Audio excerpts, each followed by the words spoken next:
So we're on page Nun base. That's page 52. Perek, Shaar Haakudim. And so I'm going to read the top of this page, and I'm going to try to go through the whole Shaar. It's complicated. The Shaar is a little more difficult than the last one. Now remember, the rule here is that if you listen to a shiur and you don't understand, first of all, this is easy because you could play it back and play it back, play it back. But you listen to it 3 times. If you don't get it 3 times, you move on. You'll hear the ideas, you would know the concepts, exactly how they're working, all the intricacies. That can be worked out later. So let's just see what it is we have to say. So now we're going to start with the very first. This is the third shiur in a series. So that's what I'm trying to do. So it says here at the top, now we're going to talk about these lights, these oros that leave, and they start moving up backwards towards the pad Ach, to the mouth of Ach. How it is that the process by which aspects of these lights, that is, would be the more refined part of the light, starts moving back to receive perfection in the pad Ach. How it is that this actually works out to create a kli, to finish creating kalim. And this is how it works. As the lights start going upwards, nishar lamata ha'or ha'av, and behind it separates from the thicker part of its light. Now, this is an interesting concept that you'll see this in physics in a lot of different places. Light splits, not just one kind of light. When you see light has different kinds of waves in it, has different kinds of particles in it. So lots of different qualities to the light, and the Rabbi is going to talk about it. Well, here is the first place you see a real strong split in the light is a split of the light that's more refined to the light that's thicker. As we already know, that when this split takes place, that it leaves back the thicker part of the light, and that becomes the basis of the kli. But he wants to say that actually that's not how the kli bit's completed. So we have to go through the idea of how exactly it is going to be completed. If that's one way, we see now we have a refined light which is not together with the thicker light, and the thicker light's going to become the kli, or it is already some aspect of a kli, then what do we need to do anything else for? And here we go. So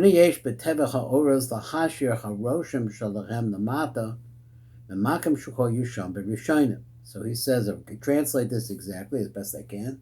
So we see like this, Yesh B'Teva Ha'oros, the nature of the lights is, Hashir HaRoshim Shalachem, they leave back an impression of themselves. A Roshim is a remnant, like an impression, but they were there, and they made their presence known, and it's still there. Shalaman, but it's only a presence. Shalachem Namata B'Makim Shol Yisham B'Rishona, in the place that they originally were. We'll explain that more. So there's also all of these lights, Beis Aliyasam, when they were going back to the Pad Ach, they left an impression of themselves, a remnant of themselves down below. Ketzad, how does this work? Kesser leaves this remnant, and we call it Rishimo now, in order to be able to shine the Chochmah. The Bina, the Zav, the Nook, all of that down the line. These rishimos are left in order to be able to influence what's down below. Because why? The reason why is because the nature of the upper, lahoyer betachton, is to shine into the lower world. Give it. It's a giving. And there is a desire on the part of the higher element to give. And he says the word cheshek ha'av, it's like to shine on the lower element, like a father wants to give to his son. So therefore he always leaves something behind. It's like a will or something like that. He leaves something behind in order to be able to shine on what's down below it. This is the Rishimo. So we see like this, that all of them, for this reason, leave a Rishimo except for one sphera. That's the bottom sphera. Because there's nothing below it in order to shine into. So therefore, Malchus does not leave any Rishimo in its place. So he says, Matzasi Katsuv, I said, I found it written like this, so he wants to add this idea in, that Yesod, which is right up above, if we had these 10 different points, call them spheros, that were in order, like in one leg, and they went right straight down, you would see that Yesod does leave a Rishima for Malchus, but Malchus doesn't have anything to leave a Rishima for, so it doesn't. And this is a concept that we'll learn way, way later down the line, is the concept of what is called the Ataras Yesod, the crown or the tip of the Yesod. Now, that's where we read through that. Now we're going to come over on page Nunbet, and we're going to pick up the light print on the Tiv HaChaim. He's going to repeat a lot of these ideas again. He's going to say it in an easier way, maybe a more palpable way. So it goes like this. He said, perek harav ofen b'sivas gorme hischabos hakelim bepratos. In this perek, the Rav is going to explain the reason, the causes of making kalim. That is, how is it that kalim come about? Hine hischabos kli akudim. Well, we know that the creation, or the bringing into reality of the kli, the kalim for akudim, na'aseh b'shlosha shlovim. It's made in 3 different stages. Acha kli nigma v'nishlam lagamri, until you get to a point where the kli is completely completed. Ba'ofen shebetachidach na'aseh kli al yedei she'or hamaki v'ha'or ha'benimi ha'yimaki b'vachim zeh b'zeh. So originally it started out like this. Remember that the light split, and it turned out there were 2 different kinds of lights here. One light was the or called the makif, which is a surrounding light. It's a very powerful light. And this is inside, this is outside. So this is on the outside because the light is so great, it's far away from any other oros. As a result of that, it strikes the other oros. Let's get the translation. So it goes like this. So you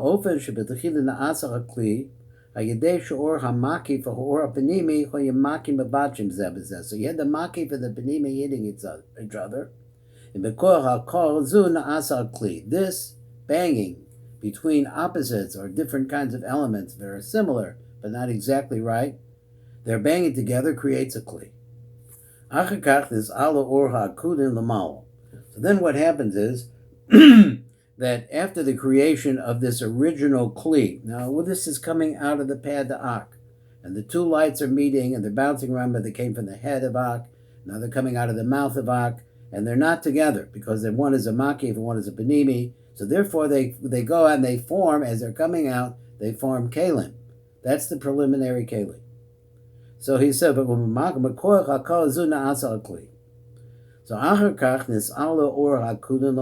the lights start going back up. The lights of the akudim start going back up. So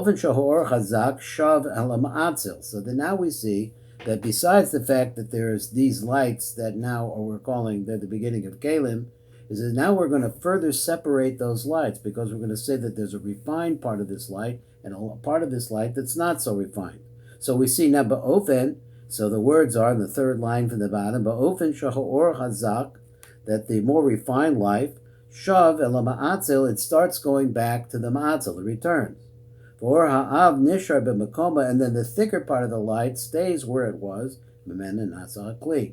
So now we have 2 stages in the development of the kli. One is that the light itself coming out of the pad ak has 2 qualities, and they bang against each other. So that what ultimately comes out of the pad ak is considered to be a light, but it's also 2 different parts banging against each other, and now there's a kli there. Then after that, we have the movement of the light, that bundle of lights between the makif and the benimi is going to separate again. And it's going to separate this time into an or which is more refined and one that's not. So now that we come to this part, we have 2 parts explained. So what is the 3rd stage? Sha'yado nishlam hakli legamri, and through it, it's going to complete the kli completely. Now this is the this is the gist of what this perek wants to go after. V'hu shaharei kol or be'esis pashtusa lamata, any light, all light, as it is spreading downwards. Hu bechinas or yasher. It's always, that's what we call it. We call it's straight light. V'chazarasa lamala, as it started going backwards, hu besod or choser, then we consider that light or choser. Remember these two words because they are all over. That's or yasher and or choser. This is actually the basis of reality, is that we have forward going and backward going at the same time. So the light that comes directly out of the pad ha'ak going downwards, and they eventually, as we see, we just saw two parts of the process of making a kli, which we'll call spheros. So that we'll say that these spheros are now coming out of the pad ha'ak, and they're forming the chain, which is the akudim. Hu bechinas or yasher. So all of this, as it starts out, is all the or yasher. Now what happens is, he's going to have to explain this in detail. The translation, what he just said, is that the light that comes out from the back, that comes through the back, rolls over the back of these spheres, be'ez aliyas in the pad ha'ak, when they're going back into the pad ha'ak, they're returning, or choser. Now he's going to explain this, what it looks like. So the rule is that the yor that comes directly out is all the giving light. So he calls it, Rav calls it or rachamim.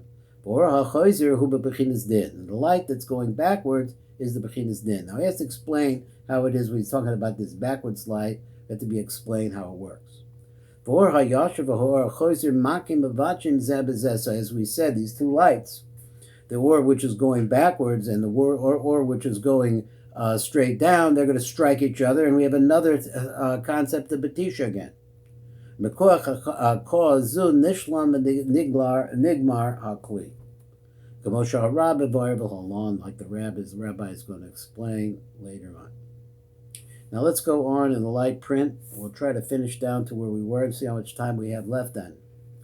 So he said, "Milvav shtei habechinas shehema or chazak she'olav ha'or hagasha nishar lamata." So besides these two parts, which we said that there is a more refined part of the light, and that fine refined part of the light is going back to the ma'atzel, and the thicker part of the light is staying. So because v'hor hagas. So v'shenishar lamata, it remains down below. V'na'azet kli, and there is a kli there now. Kamoshim avor la'el, as we explained, because it separated the lights. The thicker light is going to be the kli. Gam hoya nishar b'makom kol sfira v'sfira rishima. But besides the fact that the kli down below, which has been left as a result of the exit of the or which is called zach, or more refined light, there's also room in there for rishima. Shena'asim ha'or ha'yasher dakudim, which was originally came for the or ha'yasher dakudim v'zech b'shima hu b'chida min ha'or hazak. It's some aspect of that original real fine light, shenisha b'makoma, that remained in the place back with a thicker light, b'gdei la'oyer of the spheres ha'tachtona hamenu, because it's a giving light. And the reason why the light that originally came left a package behind so that it could shine on down below, because that's what the light really wanted to do.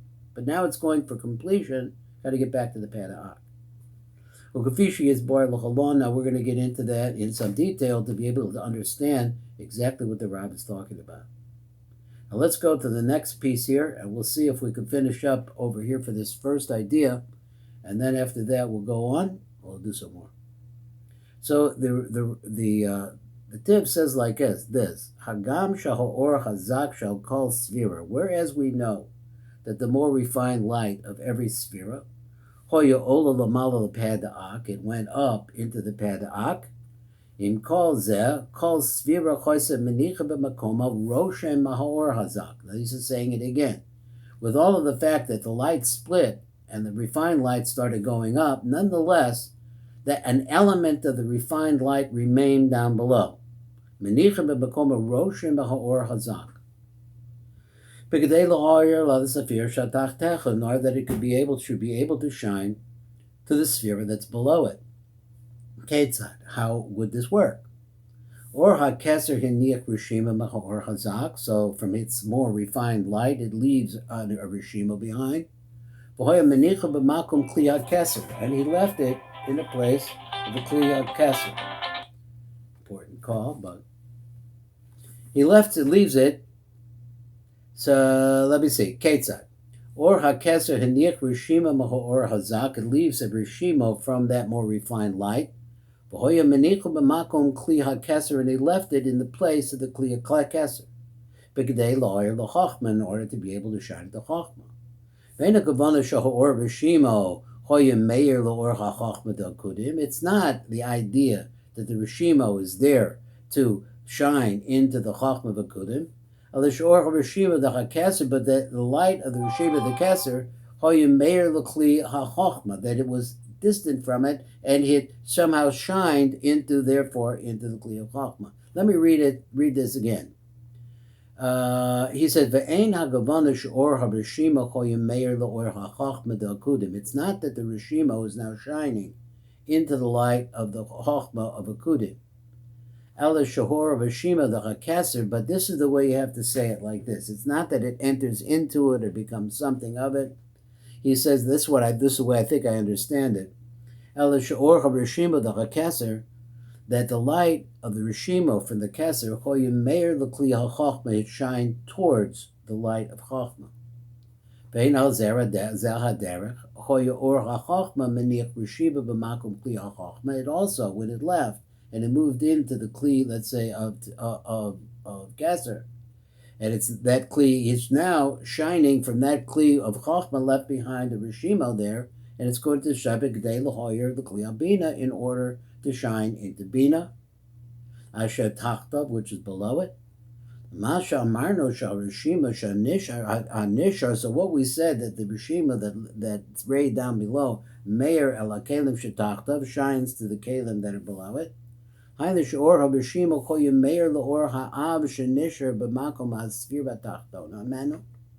to this. That is that the light of the Rishima, let's say that's from Keser, that in the Kli of Keser, in that thick part of Keser,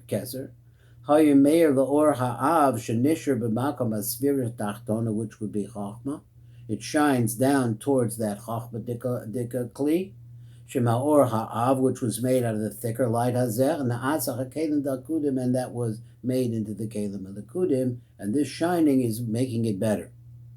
V'tam Shahor Maniach Rishima B'Makoma, what's the reason why the light leaves behind the Rishimo in its place? Hagam Shu Histalik, whereas the refined light leaves, but it always leaves something of itself behind.